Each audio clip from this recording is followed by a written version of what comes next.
وزیر اعظم شہباز شریف نے IMF سے $2 ارب جلد ملنے کی خوشخبری سنا دی۔ اسلام آباد میں تقریب سے خطاب کرتے ہوئے انہوں نے واضح کیا ہے کہ ملکی وسائل صحیح استعمال نہیں ہوئے۔ ریکوڈک میں اربوں ڈالر کا خزانہ دفن ہے لیکن ایک ڈھیلا بھی نہیں کمایا گیا۔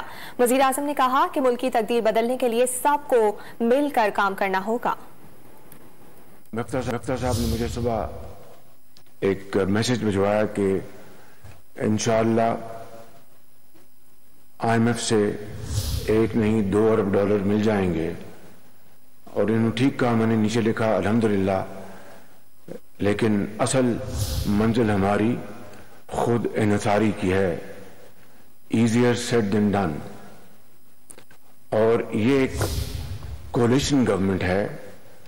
کولیشن گورنمنٹ کی اپنی بہت مضبوط پلس پوائنٹس بھی ہیں اور دوسرے پوائنٹس بھی ہیں۔ پلس پوائنٹ یہ ہے کہ یہ کولیشن گورنمنٹ پاکستان کے چاروں صوبوں کے اوپر محیط ہے، اور کسی فیصلے کے اوپر ان کی مہر، اس سے اس فیصلے کو بڑی تقویت ملتی ہے۔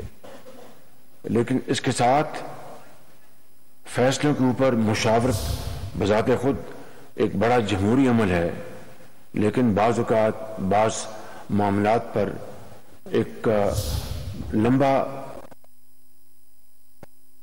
اگر یہ ایک اسے ہم نے سب نے مل کر اس کو قبول کیا، اور انشاءاللہ اس ذمہ داری کو ہم اللہ تعالیٰ نے چاہا تو نبھائیں گے۔